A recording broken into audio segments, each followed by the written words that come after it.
Mesdames et messieurs, bonjour. Vous suivez le 6h30 sur RTI 1. Bienvenue.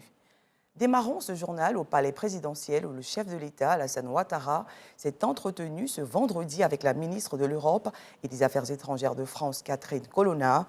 Au menu, l'approfondissement du partenariat entre la Côte d'Ivoire et la France et les questions régionales et internationales ont également été évoquées durant cette rencontre. Rendons-nous à présent à Bongouanou, dans la région du Moronou, où se tiennent les 10e journées de l'administration agricole délocalisée. Le Premier ministre Patrick Achi a effectué le déplacement dans cette localité ce vendredi pour réaffirmer l'engagement et le soutien de l'État au monde agricole, soutien indispensable pour garantir le renforcement et l'accroissement des acquis de ce secteur de l'économie ivoirienne. Jean-Luc Bambo, Adama Kiri. Ils sont venus de toutes les contrées du Moronou et au-delà, acteurs du monde agricole, défilant chacun avec les produits de leurs différentes exploitations. Personne n'a voulu rater cette occasion qu'offrent les journées de l'administration agricole délocalisée, JIAD, de se rapprocher avec la tutelle, conduite ce jour par le Premier ministre, chef du gouvernement. On travaille au champ, on met le manioc en terre, le maïs en terre, et ça pousse et ça donne les fruits que vous voyez. On veut faire connaître au monde que les femmes aussi peuvent travailler comme les hommes. D'abord sensibiliser la population de Moronou de s'intéresser à cette culture, car la culture de Djem nourrit son homme. Et avec ses vertus, ça soigne même l'organisme. Et c'est très bon pour la santé. Les JIAD se présentent pour les structures d'encadrement, de conseil et de financement agricole comme le cadre idéal pour s'imprégner directement des difficultés du monde agricole. Il se peut qu'il y ait des préoccupations qui n'aient pas été résolues, qui n'ont pas trouvé de solution. Mais quand on est présent sur le terrain, qu'on fait des visites de terrain, qu'on parle avec les populations, qu'on parle avec la population agricole, les préoccupations qui ressortent sont analysées à chaud. Et maintenant, des décisions sont prises pour qu'on puisse les implémenter. Se rapprocher davantage du monde agricole, mais surtout donner un coup d'accélérateur au programme national d'investissement PNIA. La mise en place de notre politique de développement agricole, PNIA 1 et PNIA 2, donc de deuxième génération, marche à merveille. Le président de la République nous a engagés dans la voie de la modernisation de notre agriculture. Et cela pour réduire les difficultés de travail des parents.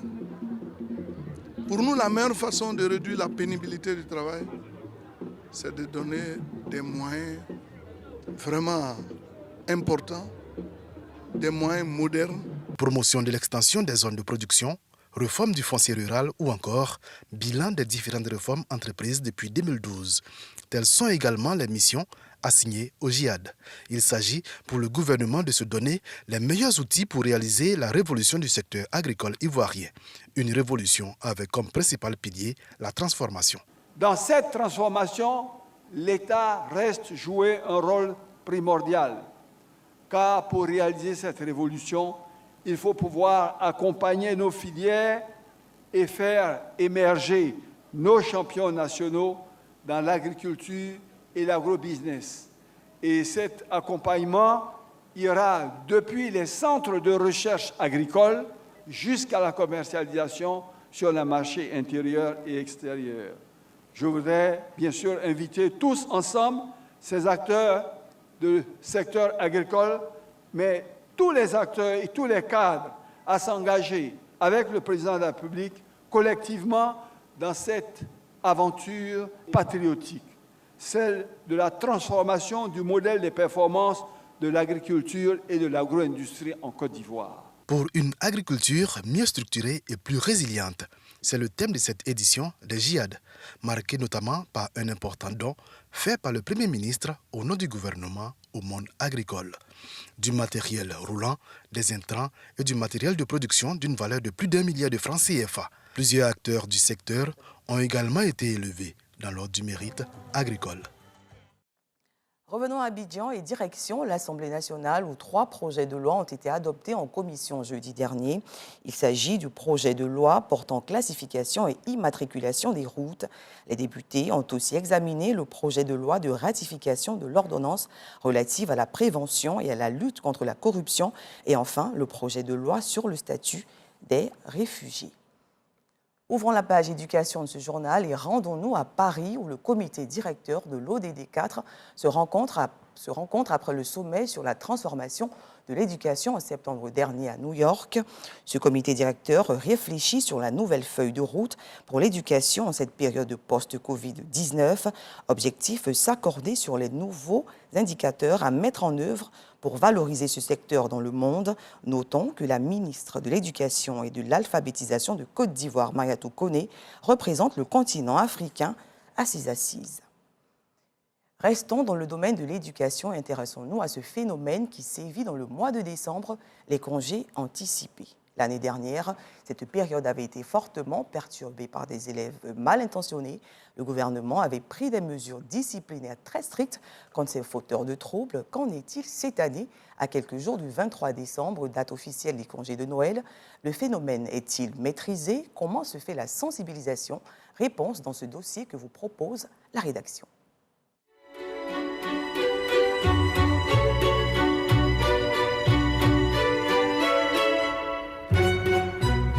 Et ça recommence. Le phénomène des congés anticipés refait surface à peine le mois de décembre a débuté que certains élèves se signalent. C'est le cas à Bonois ou encore Yopougon. On croyait pourtant le mouvement maîtrisé. Retour sur les faits.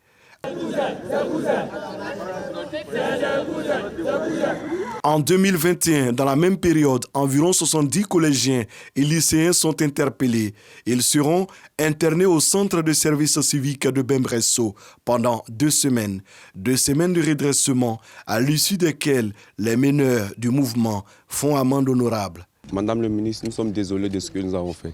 Nous savons en âme et conscience que nous avons agi dans le mal et dans l'esprit groupal et nous regrettons amèrement ce que nous avons fait.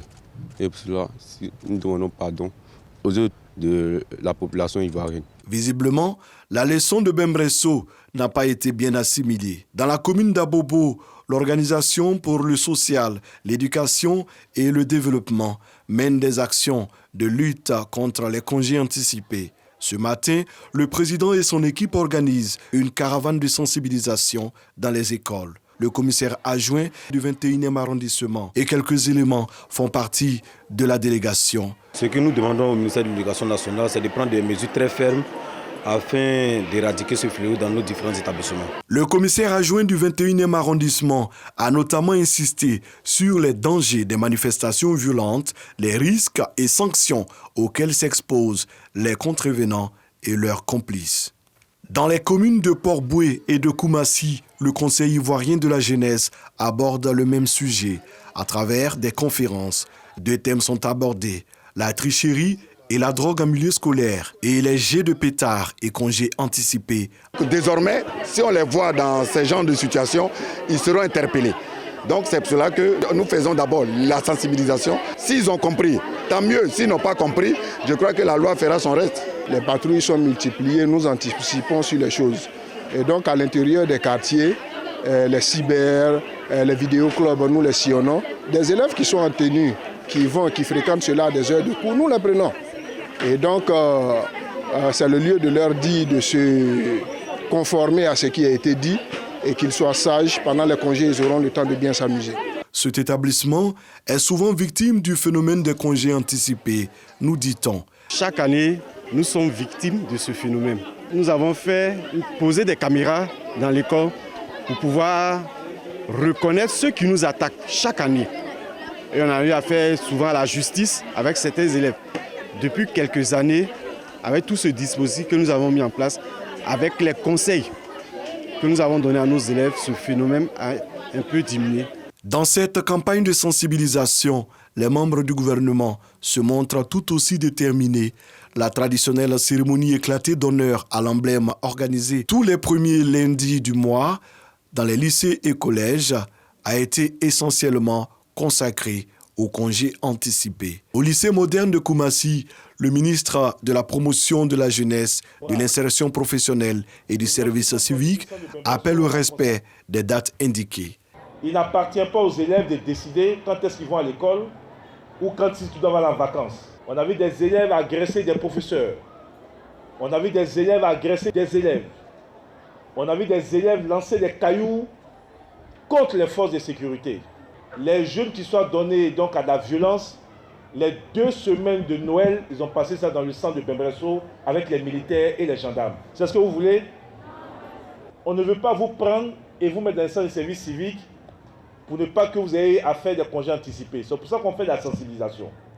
Maintenant, s'il y en a qui ne sont pas disciplinés, en accord avec les chefs d'établissement, on va les prendre, ils vont passer les 2 semaines dans les centres de service civique à Bembresso ou à Boaké ou à Guinguéni dans le nord de la Côte d'Ivoire. Depuis quelques années, le système éducatif ivoirien est confronté au phénomène des congés anticipés.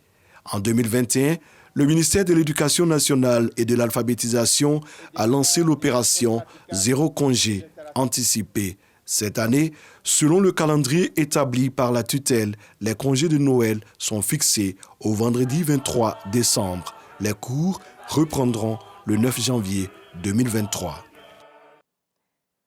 Bonne nouvelle pour les automobilistes de la ville d'Abidjan. Le premier des 19 câbles devant soutenir le 5e pont au pont de Cocody a été posé ce vendredi en présence du ministre des Infrastructures économiques et de l'entretien routier.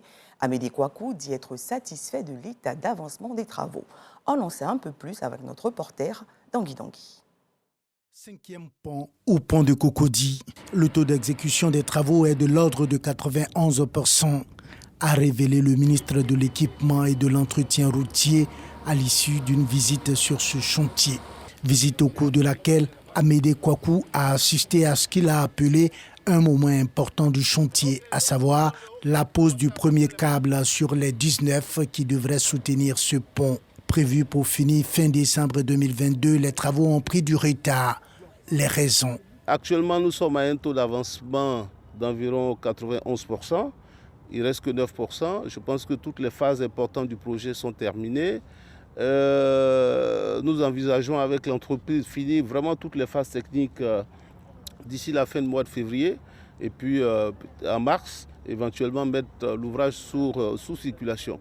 Nous préférons avoir un peu de retard, nous assurer que tout se passe bien, plutôt que de nous précipiter après avoir donc des éléments désagréables. Du reste, le ministre de l'Équipement et de l'Entretien routier dit être satisfait de la qualité de l'ouvrage et de l'état d'avancement des travaux. Interrogé par un journaliste sur les problèmes d'assainissement bien connus au niveau de la baie de Cocody, le ministre s'est voulu rassurant. L'assainissement, c'est un autre sujet que nous sommes en train de regarder avec tous les intervenants sur le projet. Ce projet a plusieurs composantes.